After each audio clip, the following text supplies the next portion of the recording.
V D Satheesan മുഖ്യമന്ത്രിയായതിനു ശേഷമുള്ള പ്രധാനമന്ത്രിയുമായിട്ടുള്ള ആദ്യ കൂടിക്കാഴ്ച അരമണിക്കൂർ നീണ്ടുനിന്നു. വലിയൊരു ശുഭകരമായൊരു വാർത്തയിലേക്കായിരിക്കും ഇനി അങ്ങോട്ട് പോകാം. അത് തന്നെ അങ്ങനെ തന്നെയല്ലേ സംഭവിക്കും. ഇത് ഫെഡറൽ സംവിധാനമാണ്. അപ്പോൾ ഈ ഫെഡറൽ സംവിധാനത്തിൽ കേരളത്തിലെ മുഖ്യമന്ത്രി, ഇന്ത്യൻ പ്രധാനമന്ത്രിയായിട്ട് അദ്ദേഹം ആരമായാലും നിങ്ങൾ സംസാരിച്ചേ ഒക്കുള്ളൂ. നല്ല ബന്ധം കീപ്പ് ചെയ്തേ പറ്റുള്ളൂ. അതിവിടെ വന്ന എല്ലാ വീരന്മാരും ചെയ്തിട്ടുണ്ട്. ഡയലോഗൊക്കെ പുറത്ത് മാത്രമാണ്. പ്രധാനമന്ത്രിയുടെ മുന്നിൽ പോയി കഴിഞ്ഞാൽ റെസ്പെക്ട് കൊടുക്കണം, തിരിച്ചും കിട്ടും. മോഡിയാണെങ്കിൽ മോഡിയെ സംബന്ധിച്ചിടത്തോളം ഒറ്റ കാര്യമാണ്. മോഡിക്ക് രാജ്യത്തിൻ്റെ പുരോഗതി വളരെ പ്രധാനപ്പെട്ട, അതിൽ ആരും തടസ്സം നിൽക്കാൻ പാടില്ല. പിന്നെ ഇലക്ഷൻ തിരഞ്ഞെടുപ്പൊക്കെ അങ്ങനെ വേണം, അത് ഈ സിസ്റ്റം കൈകാര്യം ചെയ്യാൻ അങ്ങനെ വേറെ സിസ്റ്റമുണ്ട്. പക്ഷെ അതങ്ങനെ ഇതുമായിട്ട് കടത്താറില്ല. ഇപ്പം മമതയായിട്ട് അങ്ങനെ ഏറ്റവും വലിയ ഫൈറ്റ് ചെയ്തത്. പക്ഷേ അന്ന് കേരളത്തിൽ പോയിട്ടുള്ള നമ്മൾ അദ്ദേഹം ആയിരുന്നല്ലോ ഇവിടുത്തെ പിന്നെ ഗവർണർ. അദ്ദേഹം പേര് മമത, അദ്ദേഹം മമതയായിട്ട് നല്ല ബന്ധമായിരുന്നു. സി വി ആനന്ദബോസ് നല്ല ബന്ധമായിരുന്നു അവർ. അപ്പോൾ ഒരു ഫെഡറൽ സംവിധാനം ശക്തമായി നിലനിർത്തുന്നത് വളരെ അത്യന്താപേക്ഷിതമാണ് ഇന്ത്യ പോലുള്ള രാജ്യത്ത്. അപ്പോൾ അതിൻ്റെ ഭാഗമായിട്ടാണ് ഇപ്പോൾ പിണറായി മുഖ്യമന്ത്രിയായപ്പോൾ എല്ലാവരും വിചാരിച്ചു മോഡിനെ കണ്ട കൊഞ്ഞനം കൂത്തു. ഒരു പ്രശ്നം ഉണ്ടായിട്ടില്ല. അന്ന് എല്ലാവരും വന്നു മോഡിക്ക് ഇരിക്കുകയാണെങ്കിൽ പിന്നെ എന്ത് ചെയ്യണം, പ്രധാനമന്ത്രിനെ വെടിവെക്കണം പോയിട്ട് നോക്കാം. ഇവിടെ പല പത്രങ്ങളും പിണറായിന് ഇതല്ല പൊസിഷൻ, പിണറായിയുടെ കാര്യങ്ങൾ പലതും പൊസിഷൻ ഉണ്ട്. പക്ഷേ കേരള മുഖ്യമന്ത്രി ആകുമ്പോൾ ഇന്ത്യൻ പ്രധാനമന്ത്രിക്ക് കൊടുക്കാൻ ഡ്യൂ റെസ്പെക്ട് കൊടുക്കണം, ഇന്ത്യൻ പ്രധാനമന്ത്രി കേരള മുഖ്യമന്ത്രിക്ക് കൊടുക്കേണ്ട ഡ്യൂ റെസ്പെക്റ്റും കൊടുക്കുക. അത് പരസ്പരം അവർ അങ്ങോട്ടും ഇങ്ങോട്ടും കൊടുത്തിട്ടുണ്ട്. അതിൻ്റെ തുടർച്ച തന്നെയാണ് ഇദ്ദേഹത്തിൻ്റെ കാര്യത്തിൽ. ഇദ്ദേഹത്തെ ജമാഅത്ത് ഇസ്ലാമിക്കാർ സപ്പോർട്ട് ചെയ്തു. മുസ്ലിം ലീഗാണ് പ്രധാന സഖ്യകക്ഷി എന്ന് വിചാരിച്ചിട്ട് ഇദ്ദേഹത്തിന് പിന്നെ പ്രധാനമന്ത്രി അഡ്രസ്സ് ചെയ്യാതിരിക്കാൻ പറ്റും. അങ്ങനെയാണ് ഇവിടെ മുസ്ലിം ലീഗും ജമാഅത്ത് ഇസ്ലാമി ഉൾപ്പെടെയുള്ള ആളുകൾ പട്ടിണി കിടന്നു. അപ്പം പിന്നെ പിണറായി വിജയൻ കണ്ടപ്പോൾ ഉണ്ടായ അത്രയും വിമർശനം എപ്പോൾ ഉണ്ടാവില്ല അന്ന്. കാരണം ഓൾറെഡി കമ്മ്യൂണിസ്റ്റുകാർ പോയി കണ്ടിട്ടുണ്ടല്ലോ പിണറായി വിജയൻ. രണ്ട് ജമാഅത്ത് ഇസ്ലാമിക്കാർ ഇപ്പോൾ ഇതിനെ സപ്പോർട്ട് ചെയ്യുന്നതുകൊണ്ട് അവരും സതീശനെടുത്തിനെ മൈൽഡാണ്, അത്രയും വിമർശനം ഉണ്ടാവില്ല. നമുക്കേതായാലും കേന്ദ്രത്തിൻ്റെ നല്ല ബന്ധം വളരെ അത്യന്താപേക്ഷിതമാണ്. അത് ഫണ്ട് വിനിയോഗത്തിൻ്റെ കാര്യത്തിലാണെങ്കിൽ, ഫണ്ട് നേടിയെടുക്കുന്ന കാര്യത്തിലാണെങ്കിൽ എല്ലാം തന്നെ നല്ല ബന്ധം വേണം. പ്രത്യേകിച്ച് കേരളത്തിൽ വലിയ സാമ്പത്തിക പ്രതിസന്ധി ഉണ്ട്. വൻതോതിൽ ഇൻഫ്രാസ്ട്രക്ചർ ഡെവലപ്മെന്റ് നടക്കുന്ന ഒരു സ്ഥലമാണ്. വൻതോതിൽ പല സാമൂഹ്യ പ്രശ്നങ്ങൾ നേരിടുന്ന പ്രശ്നമാണ്. ഇപ്പം മയക്കുമരുന്നിൻ്റെ ഉപയോഗമാണെങ്കിലും പിന്നെ പുറത്തേക്കുള്ള മൈഗ്രേഷൻ ആണെങ്കിലും വളരെ കാര്യമായ രീതിയിൽ നടക്കുന്ന ഒരു പ്രദേശമാണ്. അപ്പം ഈ കേന്ദ്രമായിട്ട് വർത്തമാന തീവ്രവാദ പ്രവർത്തനങ്ങൾക്ക് നല്ല തീവ്രവാദ പ്രവർത്തനം അത്രയല്ല, പക്ഷെ നല്ല പൊട്ടൻഷ്യൽ ഉള്ള പ്രദേശമാണ്. IS ഏറ്റവും കൂടുതൽ റിക്രൂട്ട്മെന്റ് നടന്ന സ്ഥലം കേരളമാണ്. അപ്പോൾ ഇത്തരം വിഷയങ്ങൾ നമ്മൾ ഒരുമിച്ച് നേരിടേണ്ട പ്രശ്നങ്ങളാണ്. അപ്പോൾ അതുകൊണ്ട് ഇതൊരു നല്ല തുടക്കമായിട്ട് തന്നെയാണ് ഞാൻ കരുതുന്നത്. ഇപ്പം ആദ്യ ദിവസം വി ഡി സതീശന് പ്രധാനമന്ത്രിയെ കാണാൻ കഴിഞ്ഞില്ല. അപ്പോഴത്തേക്ക് ഇവിടുത്തെ ചാനലുകളെല്ലാം പ്രധാനമന്ത്രി വി ഡി സതീശനുമായുള്ള കൂടിക്കാഴ്ചയ്ക്ക് സമയം അനുവദിച്ചില്ല എന്നുള്ള അദ്ദേഹത്തിന് എന്തൊക്കെ തിരക്കുണ്ടോ, അല്ലാതെ പ്രധാനമന്ത്രി അങ്ങനെ ഒരു കേരള മുഖ്യമന്ത്രിക്ക് സമയം അനുവദിക്കാത്ത ആളൊന്നല്ല. പത്രക്കാർ അവരുടെ കുശുമ്പും കുന്നായ്മയാണ് അത്രയേ ഉള്ളത്. ബോഡി അങ്ങനെ കാണിക്കുന്നു. പ്രത്യേകിച്ച് പ്രതിപക്ഷത്തുള്ള ആളുകൾക്ക് നല്ല ബഹുമാനം കൊടുക്കുന്ന ആളാണ് അദ്ദേഹം. പ്രധാനമന്ത്രി എന്ന രീതിയിൽ, രാഷ്ട്രീയക്കാരെന്ന രീതിയിൽ അങ്ങനെ ഭയങ്കര അർബനാണ്. പിന്നെ രണ്ടാമത്തെ കാര്യം, വിജയ്ക്കും കാണാൻ പറ്റിയിട്ടില്ല. വിജയ് എന്ന സമയം ചോദിച്ചിട്ട്. കാരണം മൂപ്പർക്ക് അന്നപ്പോൾ വേറെ എന്തൊക്കെ തിരക്കായിരുന്നു. അത് റോബിയോ മറ്റേ അമേരിക്കൻ സ്റ്റേറ്റ് സെക്രട്ടറി ഇവിടെ സന്ദർശനമൊക്കെ ഉണ്ട്, അതുകൊണ്ടാണ് കാണാൻ പറ്റാതിരുന്നത്. അതൊരു സതീശനോടൊന്നും മൂപ്പർക്ക് അല്ലേ മൂപ്പർക്ക് അങ്ങനെ എന്താ പ്രശ്നം ഉണ്ടാകാൻ സാധ്യത ഉണ്ടെങ്കിൽ പിന്നെയുള്ളത് വിജയുമായിട്ടാണ്. കാരണം വിജയ് വേറെ ഒരു ലോബിയുടെ ആളാണ്, സതീശൻ അങ്ങനെ വേറെ ലോബിയുടെ ആളൊന്നുമല്ല. ആ സതീശൻ ആവർത്തി ജാപത്തിൽ തെളിയിക്കുന്നുണ്ട്. ഇപ്പോൾ ജമാഅത്ത് ഇസ്ലാമിക്കാർ സപ്പോർട്ട് ചെയ്തപ്പോൾ അവർ സതീശൻ അവിടെ കൂടെ വെക്കും. സതീശൻ അങ്ങനെ അല്ലാന്ന് കൃത്യമായി സതീശൻ രത്തൻ കേൾക്കറുടെ നിയമനമാണെങ്കിലും റോയ് മാത്യുവിൻ്റെ നിയമനമാണ്, അതൊന്നും അവർക്ക് അത്ര യോജിച്ച ഇഷ്ടമുള്ള കാര്യങ്ങളല്ല. അത് സ്റ്റേറ്റ്മെൻറ്റാണ്. പിന്നെ മേനോ എന്ന് പറഞ്ഞാൽ വെറുതെ ആയിരിക്കില്ല, അച്ഛനോർത്ത് ശരിയാണ്. പക്ഷേ പണ്ട് നമ്മളെ സപ്പോർട്ട് ചെയ്തെന്ന് വിചാരിച്ച് നമ്മളെ അവതാരങ്ങളായിട്ട് ആരും നടക്കും. പിണറായി വിജയൻ അത് നേരിട്ട് പറഞ്ഞു, പക്ഷേ അവതാരങ്ങളായിരുന്നു ഭരണം നടത്തിക്കൊണ്ട് നമുക്കറിയാം. പക്ഷേ പറയാതെ അവതാരങ്ങളെ സൂചിപ്പിച്ച ഒരാളാണ് സതീശൻ. അവതാരങ്ങളൊന്നും ആരും അയണ്ട എന്നുള്ള മെസ്സേജാണ് അദ്ദേഹം കൊടുത്തിട്ടുള്ളത്. It was A very clear political statement as well. അപ്പം അതുകൊണ്ട് അത് നല്ല തീരുമാനമാണ്. ഇപ്പം രത്തൻ കേൽക്കറിനെ എന്താ ആക്കിയത് നിങ്ങൾ പറയും. രത്തൻ കേൽക്കറിന് അദ്ദേഹത്തിൻ്റെ കരിയറിലെ യാതൊരു തരത്തിലുള്ള ടൈൻറ്റും ഏൽക്കാത്ത ഒരു സിവിൽ സർവീസ് ഓഫീസറാണ്.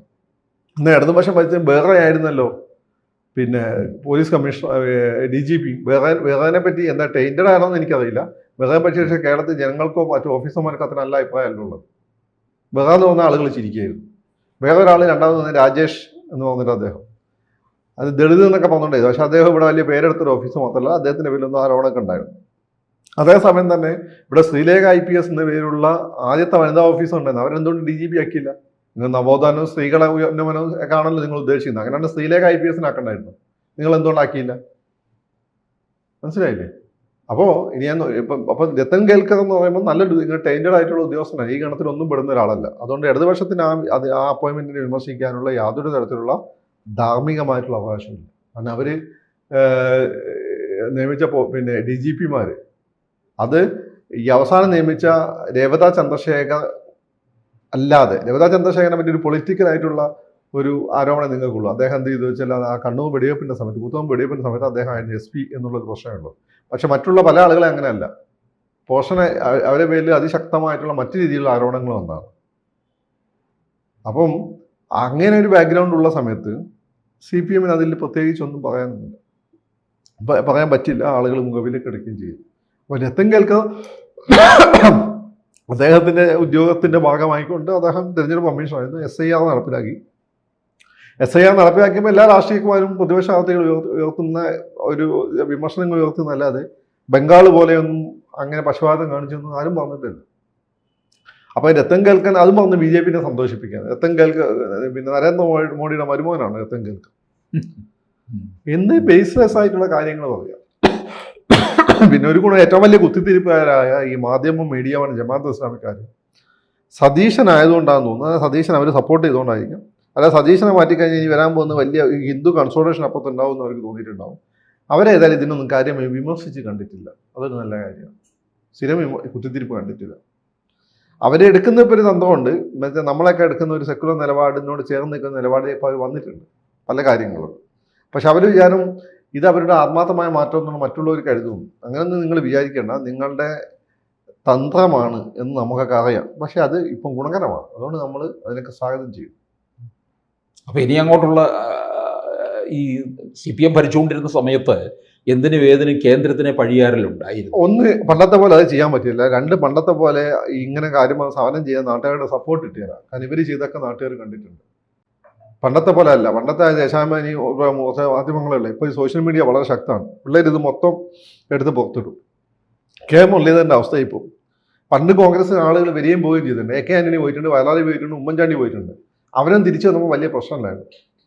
കഷ്ടകാലത്തിന് മുരളീധരൻ്റെ സമയത്ത് ഈ വിഷ്വൽ മീഡിയ സ്ട്രോങ്. ഏഷ്യാനെറ്റിൻ്റെ ആർക്കൈവ്സ് സകല സാധനമുണ്ട്. മുരളി ഓരോ തവണ കോൺഗ്രസ് വരാൻ ശ്രമിക്കുമ്പോൾ ഇവരിത് എടുത്ത് പുറത്തിടും. അതുകൊണ്ടാണ് മുരളിയുടെ തിരിച്ചു വരെ ബുദ്ധിമുട്ടായി പോയത്. അതേപോലെ അതിലും കഷ്ടമാണ് ഈ CPM-ന്റെ ഇപ്പോഴത്തെ അവസ്ഥ. എല്ലാം സോഷ്യൽ മീഡിയയുടെ കയ്യിലുണ്ട്. ആരെങ്കിലും ഇതൊക്കെ എടുത്ത് പുറത്തിടും. അതുകൊണ്ട് മുമ്പത്തെ പോലെ സമരത്തിന് സപ്പോർട്ടും കിട്ടില്ല. അതുകൊണ്ട് ഇനി ഒരു ക്രിയാത്മകമായ പ്രതിപക്ഷമായിട്ടും റിയൽ ഇഷ്യൂസിൽ VS-നെ പോലെ ഇടപെട്ട് നിന്ന് കഴിഞ്ഞാൽ CPM-ന് നല്ലതാണ്. അല്ലെങ്കിൽ ഏൽക്കാൻ പോകുന്നില്ല. അപ്പോൾ കേന്ദ്രത്തിൽ നിന്നും വേണ്ട തരത്തിലുള്ള സഹായവും കേരളത്തിന് വേണം. പിന്നെ രണ്ടാമത് ഈ മുസ്ലിം ലീഗ് ഈ പ്രശ്നത്തിൽ ഒരു കുഴപ്പം ഉണ്ടായില്ല. മുസ്ലിം ലീഗ് ബേസിക്കലി ബിസിനസ്സുകാരുടെ പാർട്ടിയാണ്. പിന്നെ പ്രവാസികളുടെ ഒരു പാർട്ടിയാണ്. അപ്പോൾ കേന്ദ്രമായിട്ട് നല്ല ബന്ധത്തിൽ പോകേണ്ടത് അവരുടെ അത്യാവശ്യമാണ്. പിന്നെ കേരളത്തിലെ ഈ മുസ്ലിം, ഞാൻ പറയുന്ന മലബാർ മുസ്ലിംസ് ലീഗ് റെപ്രസെൻറ്റ് ചെയ്യുന്നത് അവരാണല്ലോ. മറ്റേ ഇബ്രാഹിം കുഞ്ഞിൻ്റെ മോനെ മന്ത്രിയാക്കിയിട്ടുണ്ടെങ്കിൽ പോലും ബേസിക്കലി ഈ മുസ്ലിം ലീഗ് എന്ന് വെച്ചാൽ ഞങ്ങളുടെ മലബാറിലെ മാപ്പിളയുടെ പാർട്ടിയാണ്. അപ്പം അവരെ സംബന്ധിച്ചിടത്തോളം അവർ ഈ പറയുന്നതിൻ്റെ അതിരി ഇന്ത്യനെ, ഇപ്പോഴത്തെ മുസ്ലിം ലീഗ് ഇന്ത്യനെ രണ്ട് കഷ്ണമാക്കണമെന്ന് മനസ്സിൽ ആഗ്രഹിക്കുന്ന ആളുകളൊന്നുമല്ല. കഷ്ണമാക്കിയ സമയത്ത് മുസ്ലിങ്ങളെ, കഷ്ണമായ സ്ഥലത്ത് മുസ്ലിം രാജ്യമുള്ള സ്ഥലത്ത് മുസ്ലിങ്ങൾ എത്ര കഷ്ടപ്പെടുന്നുണ്ടെന്ന് അവർക്കറിയാം. ഇപ്പോൾ സിറിയയിലും ലെബനനിലും ഈജിപ്തിലും അതുപോലെ തന്നെ ഈ പറയുന്ന പേരിന് ടുണീഷ്യ എന്ന ആളുകൾ ജീവിക്കാൻ പറ്റാത്ത അവസ്ഥയാണ് മുസ്ലിം രാജ്യത്ത്. ഇന്ത്യയിലാണ് ആളുകൾക്ക് പിന്നെയും ജീവിക്കാൻ പറ്റുന്നത്, കേരളത്തിൽ. അത് അവർക്കറിയാം. അപ്പം അതുകൊണ്ട് അവരെ സംബന്ധിച്ചിടത്തോളം കേന്ദ്രമായിട്ട് നല്ല പോകേണ്ടത് അവർക്ക് അത്യാവശ്യമാണ്. അതുകൊണ്ട് അവരും കുത്തിത്തിരിപ്പൊന്നും ഉണ്ടാക്കില്ല. ജമാഅത്ത് ഇസ്ലാമിക്കാർ ഇങ്ങനെ വല്ലാത്ത ഘട്ടത്തിൽ പെട്ടാണ് അവരും വലിയ കുത്തിത്തിരിപ്പ് ഉണ്ടാക്കാൻ സാധ്യതയില്ല. അതുകൊണ്ട് CPM തന്നെ കുത്തിത്തിരിപ്പ് ഉണ്ടാക്കി അവർ എക്സ്പോസ്ഡ് ആവും. അതുകൊണ്ട് ഇപ്പം നല്ലൊരവസ്ഥയാണ്. സതീശന് കുറച്ച് ടൈം